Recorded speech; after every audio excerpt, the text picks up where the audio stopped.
जिले में लंबे समय से लंबित उज बहुउद्देशीय परियोजना को पुनर्जीवित कर रही है। इस परियोजना का पुनरुद्धार कार्य सुनिश्चित करेगा कि अतिरिक्त जल पाकिस्तान की सीमा में प्रवाहित ना हो, बल्कि इसका उपयोग जम्मू कश्मीर समेत पंजाब और हरियाणा आदि आसपास के राज्यों तक किया जाए। यह परियोजना कई दशकों से लंबित थी, लेकिन अब इसे फिर से शुरू किया गया है। जल शक्ति मंत्रालय, गृह मंत्रालय के सहयोग से परियोजना का संशोधित योजना नई डीपीआर तैयार करेगा।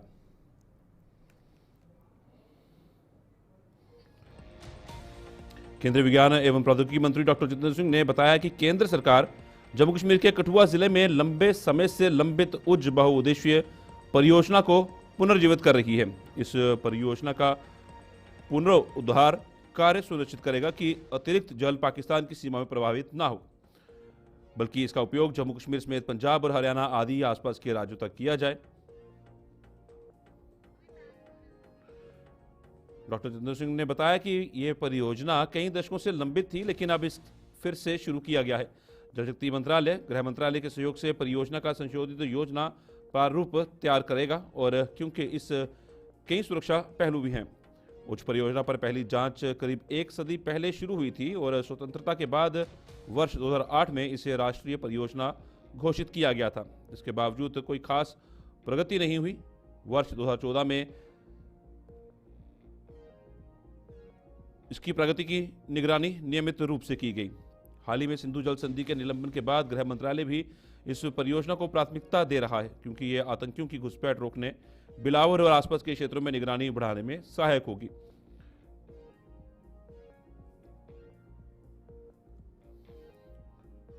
पहलगाम में 22 अप्रैल को हुए आतंकी हमले के बाद जम्मू कश्मीर में सुरक्षा व्यवस्था को मजबूत करने की दिशा में तेजी से आई है, जिससे ये परियोजना और महत्वपूर्ण हो गई है।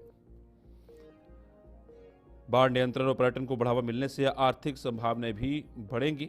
इसकी नई डीपीआर तैयार होने की संभावना है, जिसमें सुरक्षा और जल संसाधन प्रबंधन को ध्यान में रखते हुए सिंचाई और ऊर्जा उत्पादन की नई रणनीति बनाई जाएगी। रुक करेंगे हमारे साथ हमारे संवाददाता रंजीव मेहता हमारे साथ जुड़ गए हैं। रंजीव, जिस तरीके से ये परियोजना साफ तौर पर एक बहुउद्देशीय परियोजना है, तो इसमें क्या क्या चीज़ें जो वो जोड़ी जाएंगी, किन किन चीज़ों पे मुख्य तौर पर काम होगा? देखिए साहिल, मैं बताऊं कि ये जो उच्च बहुउद्देशीय परियोजना जो है, ये पिछले काफी लंबे समय से लंबित पड़ी थी और हर जगह से मांग उठ रही थी कि इस परियोजना को अमल में लाया जाए, क्योंकि 483 मिलियन क्यूसेक पानी जो है व्यर्थ पंजाब इस दरिया का पाकिस्तान में बह जाता है, और सिंधु जल समझौते के निरस्त होने के बाद से इसकी और महत्वता बढ़ जाती है, क्योंकि कुछ मल्टीपर्पज प्रोजेक्ट जो है एक सुरक्षा के लिहाज से भी काफी महत्वपूर्ण है, क्योंकि पाकिस्तान से जितने भी घुसपैठ होती है वो सारी उस दरिया के किनारे से होकर ऊपरी रास्तों को जो आतंकी जाते हैं उन पर भी लगाम लगती है, क्योंकि इस बहुउद्देशीय परियोजना के बनने से एक ऐसी जगह जहाँ पंचकुला के पास बिलावर का इलाका पड़ता है और उसकी मांग उठी थी, और 2008 में इसको राष्ट्रीय परियोजना के रूप में विकसित किया गया, लेकिन उसके बाद आगे कुछ काम ज्यादा नहीं हो पाया। लेकिन अब पहलगाम आतंकी हमले के बाद जैसे ही सिंधु जल संधि पर को जो स्थगित किया गया है, उसके बाद से ही जितना भी है हमारे नदी नालों का जो पाकिस्तान की तरफ व्यर्थ बहता था, अब उसका पूरा उपयोग करने का काम जो है केंद्र सरकार की मदद से जो है वो अब किया जा रहा है। बिल्कुल, केंद्र सरकार की मदद से किया तो जाएगा, पर इसके बीच में आपसे ये भी समझना चाहूंगा कि सिंधु जल संधि जो है उसको स्थगित किया गया और अब उस पर काम भी होता हुआ नजर आ रहा है, और जब ये उच्च दरिया की बात आती है तो इसका पानी डाइवर्ट करने की वजह से कितना नुकसान जो पाकिस्तान को हो सकता है, और साथ साथ में ये भी मुझे बताइएगा कि जम्मू कश्मीर के इलाकों में कौन कौन से इलाके ऐसे होंगे जिनको फायदा होगा इस पानी को रोकने से। ये पानी किस किस कामों के लिए इस्तेमाल किया जाएगा? क्या सिंचाई के लिए इस्तेमाल होगा? क्या इस पे कोई डैम या प्रोजेक्ट जो है वो बनाने की तैयारी की जाएगी? देखिए, जब से ये दरिया बह रहा है वो तब से पाकिस्तान की तरफ व्यर्थ में पानी जा रहा है, लेकिन एक छोटा सा डैम जो है वो जसोदा के पास इतना पानी नहीं रोक पाता है, लेकिन उसके बावजूद अभी जो ये परियोजना है इसका जो मल्टीपर्पज परियोजना है इसको ऊपरी इलाके में बनाया जाएगा और करीब इस बहुउद्देशीय परियोजना के तहत करीब 212 मेगावाट बिजली पैदा की जाएगी। ये जल समस्या है उसका दूसरा जगह को पीने के पानी को भी के लिए भी इस्तेमाल किया जाएगा। फिल्ट्रेशन प्लांट लगेंगे। उसके साथ साथ इसको जम्मू कश्मीर के खासकर कठुआ जिला और सांबा जिला से लेकर जम्मू जिले तक का इलाका जो है वो सिंचाई के लिए इसका इस्तेमाल किया जाएगा, क्योंकि 781 मिलियन क्यूसेक पानी जो है वो हर साल पाकिस्तान में व्यर्थ बहाया जाता है इस दरिया का, जिसका अब पूरा पूरा इस्तेमाल जो है वो किया जाएगा। और इसके लिए केंद्रीय मंत्री के द्वारा भी एक जानकारी दी गई है कि गृह मंत्रालय की तरफ से के सहयोग से जल शक्ति केंद्रीय जल शक्ति विभाग जो है उसने एक डीपीआर से इसकी नए सिरे से तैयार की जा रही है और उसके तैयार होते ही इसका काम शुरू हो जाएगा, क्योंकि काफी लंबे समय से जो मांग थी इस इलाके में इसको लेकर की जा रही थी। और क्योंकि उज दरिया रावी दरिया की सहायक नदी है तो पूर्व की जितनी भी नदियां हैं सिंधु जल समझौते के तहत उसका सारे का सारा पानी जो है वो भारत इस्तेमाल कर ठीक है, मेरा आखिरी सवाल आपसे ये रहेगा कि ये जो बहुउद्देशीय परियोजना है इससे पंजाब और हरियाणा को तो फायदा होगा, पर क्या जम्मू कश्मीर के गांव जो है उनको भी फायदा होगा? बिल्कुल, इससे जम्मू और सांबा जिले की करीब 76,000 हेक्टेयर से अधिक भूमि पर सिंचाई करने का जो संकल्प है वो उसके ऊपर अमल हो सकता है। और इधर इस इलाके की बात करूँ, खासकर कंडी का इलाका जितना भी है, क्योंकि काफी सारी भूमि बिना पानी के फसलें वहाँ पे नहीं हो पाती हैं। और जब ये बनकर तैयार हो जाएगा, इस इलाके में सिंचाई होगी तो हरित क्रांति जहाँ इस इलाके में आएगी और लोगों के जो खासकर किसान वर्ग है वो उनका आर्थिक उत्थान होगा और लोगों का जीवन स्तर भी ऊपर उठेगा, क्योंकि पानी की वजह से ये सारी फसलें जो है वो पैदा होती हैं। और किसानों की जो मांग है पिछले कई सालों से इसको लंबित पड़े प्रोजेक्ट को एक बार फिर से पुनर्जीवित करने का जो कार्यक्रम है वो किया जा रहा है। केंद्र सरकार ने इसके लिए मंजूरी बिल्कुल, केंद्र सरकार ने एक बड़ा कदम उठाया है रंजीव, और बहुत बेहतर भी है। और जिस तरीके से सिंधु जल संधि स्थगित किया गया था तो उसके बाद ये कदम उठाए जा रहे हैं, तो और जम्मू कश्मीर को कहीं ना कहीं इस पर बड़ा फायदा जो वो आने वाले समय में हो सकता है। धन्यवाद आपका हमारे साथ जुड़ने के लिए और पूरी जानकारी साझा करने के लिए। बढ़ते हैं आगे और कटड़ा की बात कर लेते हैं। धर्मनगरी कटड़ा में आस्था का सैलाब उमड़ पड़ा है।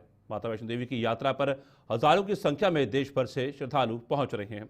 माता के भवन में श्रद्धालुओं की लंबी लंबी कतारें नजर आ रही हैं। हर कोई मां के दर्शन के लिए आतुर नजर आ रहा है। दिन रात माता के जयकारों से वातावरण भक्ति में बना हुआ है। कटड़ा रेलवे स्टेशन और बस स्टैंड पर श्रद्धालुओं की भारी भीड़ देखी जा रही है। अगले कुछ दिनों में श्रद्धालुओं की संख्या में और बढ़ोतरी की संभावना है। अथार शिविर कटड़ा में आस्था का सैलाब लगातार उमड़ रहा है और जहां पर माता वैष्णो देवी की यात्रा पर हजारों की संख्या में श्रद्धालु पहुंच रहे हैं। माता के भवन में श्रद्धालुओं की लंबी लंबी कतारें देखने को मिल रही हैं। हर कोई मां के दर्शनों के लिए आतुर नजर आ रहा है। दिन रात माता के जयकारों से वातावरण भक्ति में बना हुआ है। और करेंगे हमारे संवाददाता ऋषि खजूरिया कटड़ा से जुड़ चुके हैं और खुद वहां पहुंचे हैं ग्राउंड जीरो पे। वहां से उनसे जानकारी लेते हैं किस तरह की वहां पर श्रद्धालु में उत्साह देखा जा रहा है और कितना रश है इस वक्त वहां पर। ऋषि, बताइए कितना रश है वहां पर और किस तरह का उत्साह वहां पर श्रद्धालुओं में देखा जा रहा है, क्योंकि ऑपरेशन सिंधु के बाद लगातार देखा था कि गिरावट आई थी श्रद्धालुओं के अंदर, कहना कि डर और खौफ का माहौल था। जी देखिए बिल्कुल साहिल, आपको बता दें कि जिस तरह से पहलगाम में जो आतंकी हमला हुआ था उसके बाद से लगातार यात्रा में काफी गिरावट आ गई थी।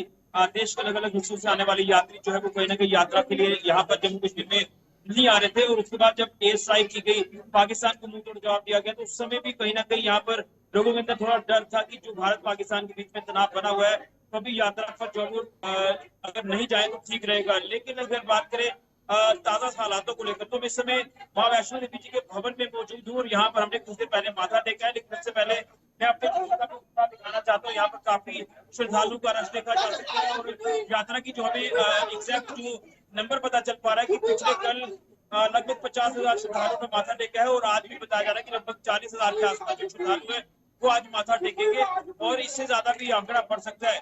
यूं कहें तो एक तरफ आप देख रहे हैं कि स्कूलों में छुट्टियां भी पड़ी हुई हैं और इस समय बच्चों के जो अभिभावक है वो बच्चों को लेकर मां वैष्णो देवी जी के दरबार में माथा टेकने के लिए पहुंच रहे हैं।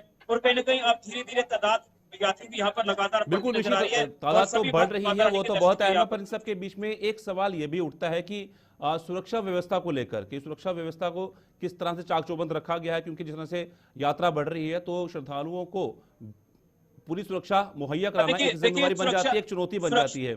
और साथ में वहां पर जो सुरक्षा व्यापारी वर्ग है, मैं मेरा सवाल पूरा कर लीजिए, जो व्यापारी वर्ग है वो बहुत निराश था पिछले कुछ समय से, क्योंकि यात्रा नहीं थी, सीजन का टाइम होता है और यात्रा नहीं थी, बिल्कुल भी श्रद्धालु पहुंच ही नहीं रहे थे। उन पे किस तरह का असर अब पड़ रहा है और किस तरह का माहौल वहां पर देखा जा रहा है, और साथ में घोड़ा पिट्ठू वाले जो है उनके लिए कितना बेहतर है?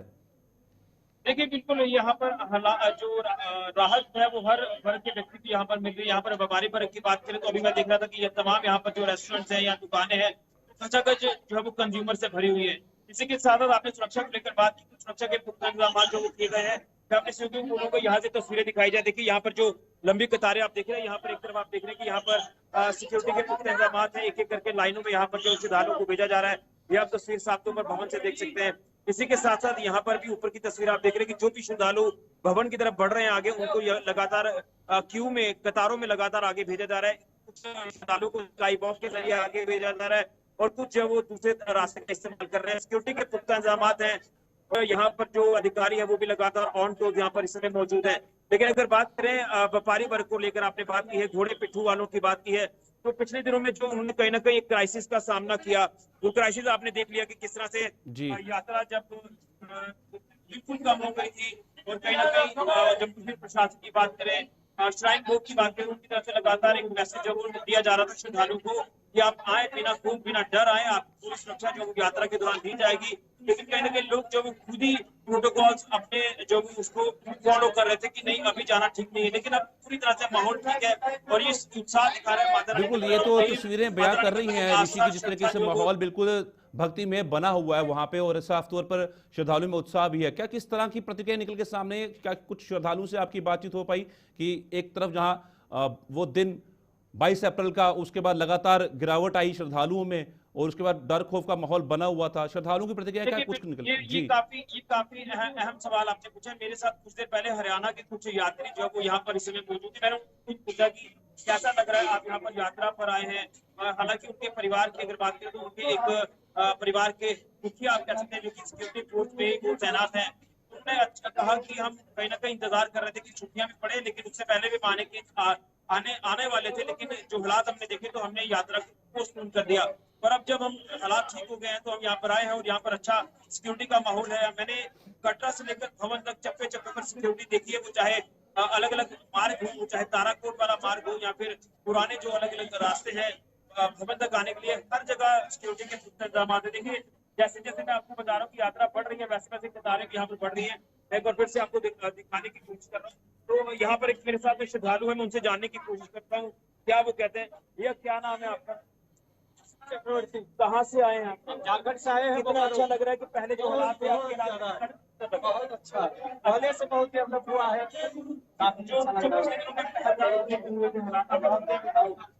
देखिए बिल्कुल ये जो बिल्कुल ऋषि, उत्साह का माहौल साफ नजर आ रहा है। श्रद्धालु को भी बात करने क्या आपका कहना है? आपका नाम क्या? क्या कहेंगे यात्रा को लेकर कितना उत्साह है? उससे पहले जो हालात थे उसमें यात्रा कम हो गई, लेकिन आज यात्रा अच्छी खासी दिख रही है।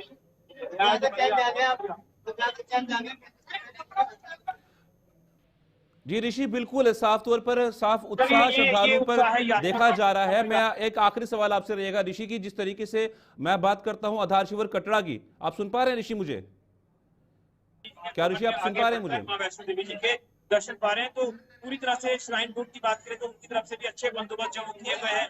इसी के साथ यात्रियों में उत्साह देखा ऋषि, आप मुझे सुन पा रहे हैं? इंतजाम है और व्यापारी ऋषि क्या आप मुझे सुन पा रहे हैं? ऋषि आप मुझे सुन पा रहे हैं?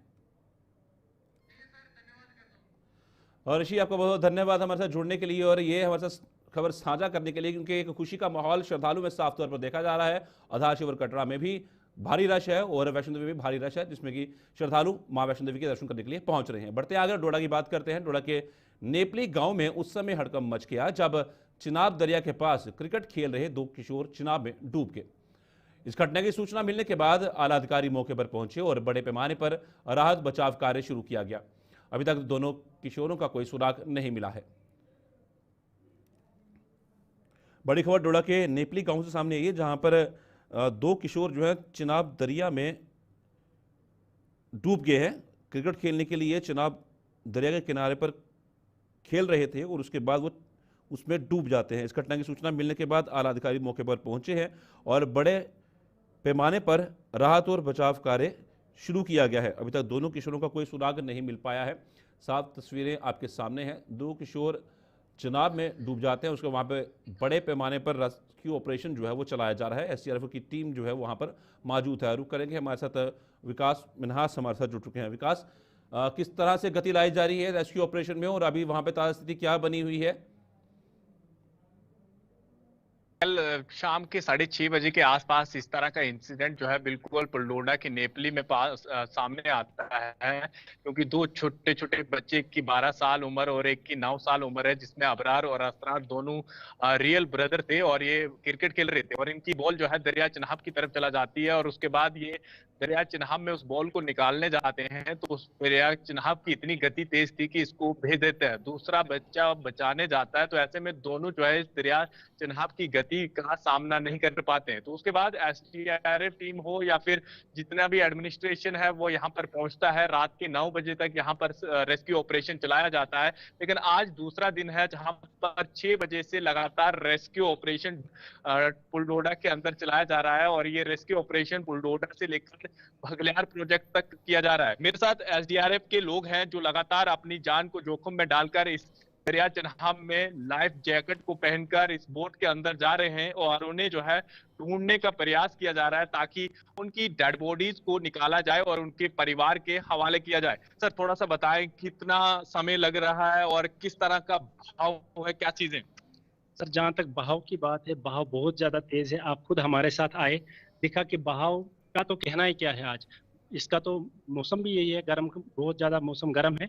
इस वजह से बर्फ पिघलने से भी दरिया में जो सतह है बढ़ गई है और हमें बहुत मुश्किलात आती है। जब लहरें बहुत तेज चलती हैं तो बड़ा मुश्किल होता है हमें बोट को कंट्रोल करना, लेकिन फिर भी हमारी कोशिश है और हम सुबह 6 बजे से लगातार इस ऑपरेशन को चला रहे हैं।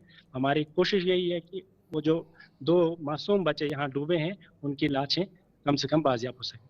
देखिए, दरिया चिनाब में सिर्फ लहरों से नहीं बचना है, बिल्कुल लकड़ी के बहुत बड़े बड़े टुकड़े यहाँ से गुजर रहे हैं और पानी जो है बिल्कुल धुंधला है। क्या आपको लगता है कितना समय लगेगा इस दरिया चिनाब की इस गति में उनको ढूंढना और कितना और चीजें होंगी? ये आपकी बात बिल्कुल सही है, क्योंकि बहुत लकड़ियां जो है बहुत तेजी से चल रही हैं और बड़े बड़े पूरे पूरे दरख्त भी आ रहे हैं। उससे हमें अपनी ये जो ओबीएम मशीन है उसको बचाना बहुत जरूरी थी, इसका पक्का ना टूट जाए, ये भी है। उसके अलावा जो पानी का रंग बलर है, इसकी वजह से हमें पत्थर का अंदाजा नहीं होता कि पत्थर कहाँ है, इसलिए हमने एक रूट बनाया है, उसी रूट से हम चलते हैं। फिर भी हम कोशिश करते हैं किनारों में कहीं डेड बॉडी फंसी होगी वगैरह, तो वो भी कोशिश है। रही बात कि डेड बॉडी कब मिलेगी, इसका तो सही इल्म हमें नहीं है, लेकिन फिर भी जब तक में पानी की सतह थोड़ी सी कम हो या कोई फ्लड वगैरह इसमें आए, उससे भी अगर किसी जगह फंसा हो, कोई चीज फंसा हो, बाहर आ जाता है। तो इंशाल्लाह कोशिश हमारी है कि ये जल्द से जल्द बाजियाब हो। देखिए साहिल, एसडीआरएफ की टीम है जो बिल्कुल ऐसे टीम में जो काम पे लगी हुई है, विकास, बहुत अहम हो जाता है ऐसे मौके पर और बहुत मुश्किल भी होता है, एक चुनौती बन जाती है। मैं ये भी आपसे जानना चाहूंगा, ये दोनों किशोर जो हैं इनका आपस में रिश्ता क्या है? देखिए, ये दोनों सगे भाई हैं और दोनों घर के बाहर क्रिकेट खेल रहे थे और बिल्कुल ढलान वाली जगह है जहां से ये गेंद जो है इनकी दरिया चिनाब की तरफ आ जाती है। उसके बाद इस बॉल को निकालने जाते हैं, लेकिन रेत और पानी का बहाव तेज होने के कारण फिसल जाते हैं और अपनी जान को गवा बैठते हैं और ये दोनों पानी के बहाव में बह जाते हैं। फिलहाल यहाँ की एडमिनिस्ट्रेशन बिल्कुल इस पर निगरानी रखी हुई है। एसडीआरएफ लगातार यहाँ पर सर्च कर रही है, रेस्क्यू कर रही है और जितने भी आसपास के लोग हैं, जो परिवार के लोग हैं या फिर उनके पिता कश्मीर में काम करते थे, वहां से वो वापस रात के 3 बजे पहुंचे। काफी दुखद है और परिवार के ऊपर बहुत बड़ा सदमा है और आसपास के लोग सब इकट्ठा बस एसडीआरएफ का इंतजार कर रहे हैं कि कहीं से उनके बच्चों को ढूंढकर लाया जाए, लेकिन काफी ज्यादा मुश्किल है। पानी काफी धुंधला है और भाव भी काफी ज्यादा तेज है इस पानी का। बिल्कुल विकास, एक बहुत दुखद घड़ी है पूरे परिवार के लिए, और जिस तरीके से दोनों सगे भाई जो हैं वो चनाब दरिया में बह गए। धन्यवाद पूरी जानकारी साझा करने के लिए। बढ़ते हैं आगे, दोबारा डोडा लिए चलते हैं, जहां पर जिला डोडा के भलेसा क्षेत्र के गांव घनशाना में पेयजल की कमी के कारण ग्रामीण परेशान हैं। पानी की सप्लाई को बहाल करने के लिए इस गांव के लोगों ने खुद मोर्चा संभाल लिया है। ग्रामीणों को आरोप है कि गांव घनशाना पीने के पानी की समस्या पिछले काफ़ी समय से जूझ रहा है, लेकिन जल शक्ति विभाग अभी तक उनकी समस्या का समाधान करने में असफल सिद्ध हुआ है। ग्रामीणों के मुताबिक जल स्रोत का पानी पूरी तरह से पीएचई विभाग के कर्मचारियों और स्थानीय निवासियों के साथ जल स्रोत का निरीक्षण किया। उन्होंने पाया कि जल स्रोत से पानी पूरी तरह से रिजर्वायर तक नहीं पहुंच रहा है, जिससे ग्रामीणों को पानी की समस्या का सामना करना पड़ रहा है।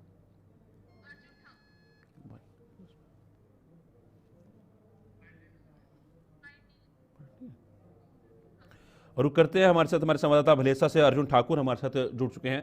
अर्जुन, जिस तरीके से साफ तौर पर लोगों को परेशानियों का सामना करना पड़ रहा है और अभी तक इसका हल क्यों नहीं हुआ, इसका मुख्य कारण क्या है? जी बिल्कुल, तस्वीरों से आप देख सकते हैं कि पानी का कोहराम जो है पहाड़ी क्षेत्रों में भी अब देखने को मिल रहा है। ये पहाड़ी क्षेत्र है और यहाँ पर पहले सब लोग यही सोचते हैं कि शायद पानी बहुत ज्यादा होगा, चश्मे जो है बहुत ज्यादा होंगे, उसके कारण से पानी की कमी नहीं होगी।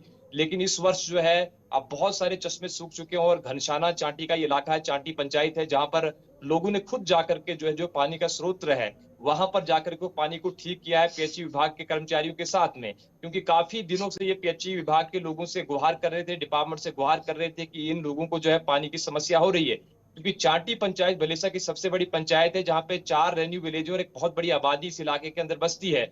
लेकिन लोगों ने आरोप लगाया है कि जंग भरी पाइपें, पुरानी पाइपें लगने के कारण जो है उनका पूरा पानी जो है जो रिजर्वायर बनाए गए वहां तक पहुंच नहीं पाता है, जिसकी वजह से लोगों को पानी ना जो पेयजल की जो सुविधा है वो उपलब्ध नहीं हो पाती है। और यहाँ पर ग्रामीण यही बात कहते हुए जो है प्रशासन से भी गुहार लगा रहे हैं, मीडिया के माध्यम से भी ये अपनी बात प्रशासन तक पहुंचाना चाहते हैं कि इनके जो पाइप्स हैं, खास करके जो जंग लगी पुरानी पाइपें, उनको बदला जाए। क्योंकि आप जानते हैं कि जिस प्रकार से जल जीवन मिशन के अंतर्गत सरकार जो है घर घर पानी पहुंचाने के लिए जो है प्रतिबद्ध है कि हर घर पानी पहुंचाया जाए, घर घर जल और नल के माध्यम से जल पहुंचाया जाए। लेकिन परंतु ऐसी समस्याएं फिर भी उसके बावजूद आ रही हैं और कंट्रैक्टर्स पर भी आरोप लग रहे हैं कि यहाँ पर जो है कंट्रैक्टर्स जो है गुवाहाटी उनके द्वारा जो है अच्छे से जो है काम नहीं किया गया है और कई जगहों पर जो है पाइप्स को चेंज नहीं किया गया, बदला नहीं गया है, जिसकी वजह से यहाँ के इन ग्रामीण क्षेत्रों में लोगों को काफी सारी भारी समस्याओं का सामना करना पड़ रहा है। और भलेसा की ये तस्वीरें सिर्फ चांटी की नहीं है सर। जी अर्जुन, मूलभूत सुविधा है और उसी का फायदा जो है वो जनता को नहीं मिलेगा तो जनता का वोट तो बेकार ही जाता है। पर इन सब के बीच में ये अहम सवाल ये भी है कि आगे किस तरह से अब लोगों तक पानी पहुंचाने की मुहिम जो है वो शुरू की जाएगी, क्योंकि बहुत ज़रूरी हो जाता है जब पुरानी पाइपें लगी हैं तो उनको बदला जाए ताकि लोगों को मुश्किल का सामना ना हो, हल निकले कोई। जी बिल्कुल, आपने सही कहा। क्योंकि हर एक व्यक्ति जो है अपने वोट और मत का अधिकार इसलिए करता है कि उसे जो है सरकार चुनने के बाद जो है मूलभूत सुविधाएं खास करके मिले, जिसमें पानी जो है कोई अहम भूमिका निभाता है। और पानी और जो जल है, इसके बगैर इंसान का जीवन किस प्रकार से आप खुद समझ सकते हैं। लेकिन इन इलाकों में जिस प्रकार से चाहे पॉलिटिशियंस हो या प्रशासन हो, उसकी तरफ से जो है निगरानी जो कहीं ना कहीं उसको अच्छे से नहीं किया जा रहा। और जल जीवन की मिशन की जो स्कीमें हैं वो भी जो है कई लोग आरोप लगा रहे हैं कि घर बैठे उसको बनाया गया है और ऐसे सोर्सेज पकड़े गए हैं जहां पर उन पर सोर्सेज का सूखने का ज्यादा डर रहता है। और जो सोर्सेज हैं भी वो सोर्सेज बिगड़ चुके हैं और उसे दोबारा रिपेयर करने की कोशिश जो है डिपार्टमेंट करता नहीं है। इस कारण से यहाँ के लोग खुद मजबूर हैं कि वो खुद जो है वहां सोर्सेज पे पहुंचे और डिपार्टमेंट को फिर जो है उनके साथ जाना पड़ा और उस सोर्स को खुद ठीक किया गया। और जंगलों में काफी दूर दराज इलाकों में ये सोर्सेज हैं जहां पर जान को खतरे में डाल करके जाना पड़ता है। क्योंकि आज जंगलों में जाना किसी खतरे से कम नहीं। आप समझ सकते हैं कि एक आतंकवाद का भी माहौल इन जंगलों के अंदर बना हुआ है और इस कारण से लोगों को जो है जंगलों की तरफ जाने से रोका भी लगातार जाता है। लेकिन उसके बावजूद भी लोगों को पानी की समस्या है, इस कारण से लगातार जो है वो जंगलों की तरफ खुद जा रहे हैं और पानी को जो बना रहे हैं। और कई जगह से भलेसा के इलाकों से हम तक ये शिकायतें पहुंच रही हैं कि अब डिपार्टमेंट जो है इसमें नहीं देख रहा है और इस वजह से कई सारी जगहों पर कई सारे गांवों में इस प्रकार के हालत बने हुए हैं और लगातार चश्मों का सूखना भी जो है वो कहीं ना कहीं एनवायरमेंट और भलेसा के लिए भी एक चुनौती जो है वो बन रहा है और उसमें मुख्य कारण ग्लोबल वार्मिंग भी हो सकती है। खैर वो अलग एक बात हो जाती है, पर मेरी एक आपसे ये भी समझूंगा कि वहां पर कितनी रिहायशी है कितने लोग जो हैं वो पानी की किल्लत से जूझ रहे हैं, और साथ साथ में क्या वहाँ पर अधिशासी अभियंता से कोई बातचीत हो पाई है, क्या इसमें वो इंटरफेयर कर रहे हैं ताकि लोगों को सहूलियत मिल सके? जी जी बिल्कुल, आपका सवाल बिल्कुल जायज है कि आबादी के लिहाज से मैं पहले भी कह रहा था कि पंचायत भलेसा की सबसे बड़ी पंचायत है और 4 रेन्यू विलेज जिसमें बसते हैं, लगभग 3000 की एक बहुत बड़ी आबादी है। और इस आबादी के जंगलों से जो है बाकी पंचायतों के लिए भी पानी आता है, लेकिन मैं सिर्फ एक पंचायत की बात कर रहा हूँ जहाँ पे 3000 से ज्यादा के जो पंचायत के लोग जो हैं वो बसते हैं। और यही वजह है कि यहाँ पर जो है पानी की जो कमी हो रही है, अधिक लोग हैं और इसके कारण जो है लोगों को परेशानियां हो रही हैं। और डिपार्टमेंट से हमारी जरूर, जैसे कि आप पूछ रहे हैं कि डिपार्टमेंट्स इस पे किस प्रकार से काम कर रहा है, तो जरूर हमारी डिपार्टमेंट से भी इसको लेकर के बात हुई है और उन्होंने हमें आश्वस्त किया है कि हम इसे जल्द से जल्द जो है ठीक करने की कोशिश करेंगे। ये जरूर हमें उन्होंने कहा कि कई जगह पे सोर्सेज में काफी कम पानी है, लेकिन उसके बावजूद भी पब्लिक की बात थी, तो इसलिए हमने भी प्रशासन तक ये पहुंचाने की कोशिश की कि आप जो है जो सोर्सेज को रिपेयर करें जहां पे पानी है, और जो पानी जाया हो रहा है इधर उधर, उस पानी को जो है वो एक अच्छे सोर्स के माध्यम से जो उसको रिजर्वायर तक बिल्कुल पहुंचाया जाए। अर्जुन, और एक बहुत अहम हो जाता है कि मूलभूत सुविधा जो जनता तक वो पहुंचनी ही चाहिए और अधिकारियों पर भी इसका संज्ञान जो है वो जरूर लेना चाहिए। धन्यवाद पूरी जानकारी साझा करने के लिए। भलेसा से हमारे साथ जुड़े थे अर्जुन ठाकुर, और साफ तौर पर लोगों को परेशानी कहीं ना कहीं हो रही है और उसका हल निकलना बहुत जरूरी है। फिलहाल गुलिस्तान के खबरों का सिलसिला यूं चलता रहेगा। इस बुलेटिन में इतना ही, दीजिए इजाजत, नमस्कार।